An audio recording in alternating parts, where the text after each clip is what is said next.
Welcome to Down Earth Astrology and Primal Girl Wellness. This is Miss Jenny. I am your astrologer.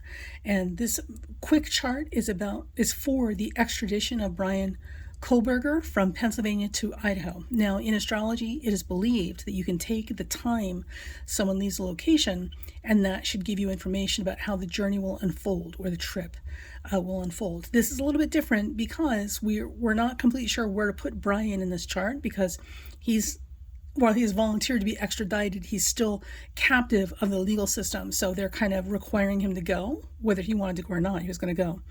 So with that said, there are some things we don't have in this chart. So we're going to look at this as just what might happen moving forward for this trial and extradition and Bryan as of right now. So first things first,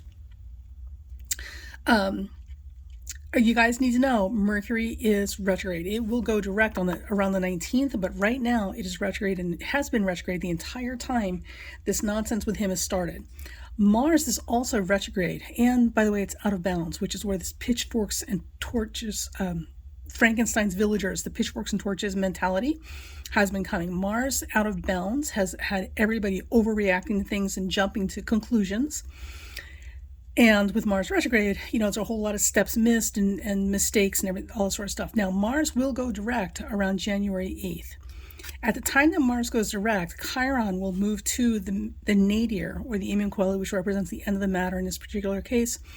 And Chiron, if it does it in 2 days, it's going to occur, if symbolic time here, if that occurs in symbolically 2 days, we're looking at the Mars station is when some major eruptions based on police work that is going to come up, right?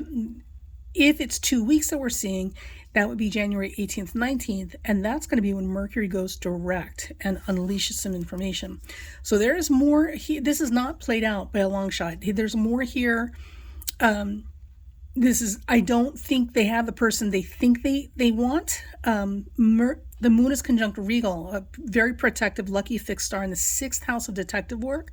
I think something's going to come up in these dates, the 6th, 7th, 8th, or the 18th and 19th, that's going to completely upend this charge or these charges against Mr. Kohberger. I think they might have the wrong person. And the police department, well, the investigators, somebody knows that they might not have the right person. The problem is, right now, every day he's in Idaho, his life is in danger because we've got this pitchfork and torches mob mentality happening.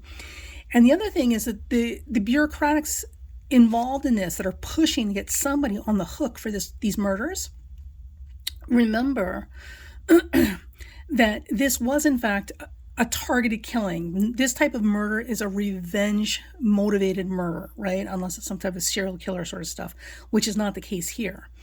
If that is the case, that means that the person has to have a personal vendetta against all 4 of the individuals, not just one, right?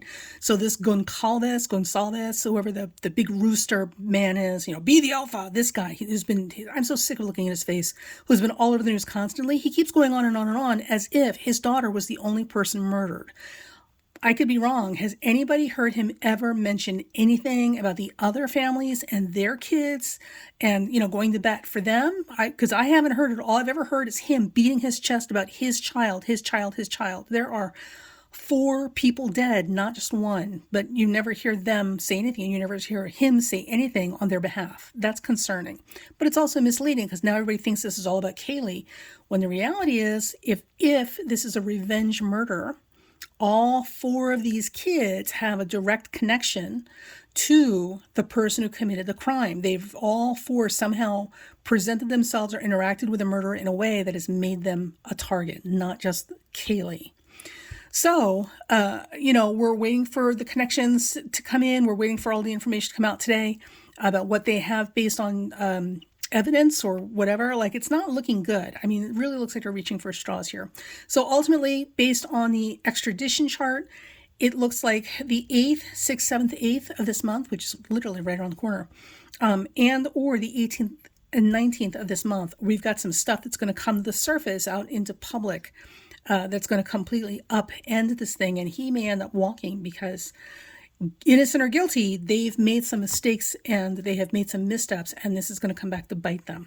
So personally, I think they have the wrong person. But, that's That's my thought. Because, and the other thing I would say is one of the things that they may be banking on, if I were the mayor or the police department, what I would be banking on is that if this is in fact a revenge killing, right, and it's specifically targeted at these 4 individuals, not just one, but all 4 of them, that means that once that's done, it's not likely to ever happen again. Like, imagine how much rage you have to physically knife 4 people to death in less than an hour. Like, that's a lot of rage, specifically directed at those 4 people.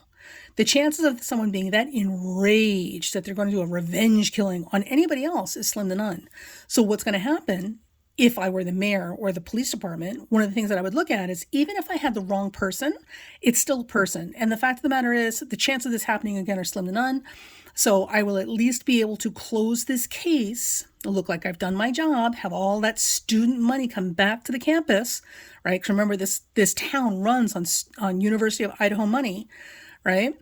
And never have to worry again. The problem is, if that's where this is going, that means that they have literally ruined a 5th person's life, right, who's completely innocent and just happens to be an easy scapegoat. And worse, the actual killer is still walking around free. So this will get interesting. And we have more charts coming. I've done some interesting work. So I wanted to talk about all the kids, and also a previous murder. It's similar. It's a knifing, kind of stabbing sort of thing with complete strangers. Because remember, we were talking about how even in death, there should be some strong connections between charts, between the murderer and the victims. And I pulled up a random separate case to show you what I'm talking about. So that in the next video. All right. Talk to you guys later. Bye.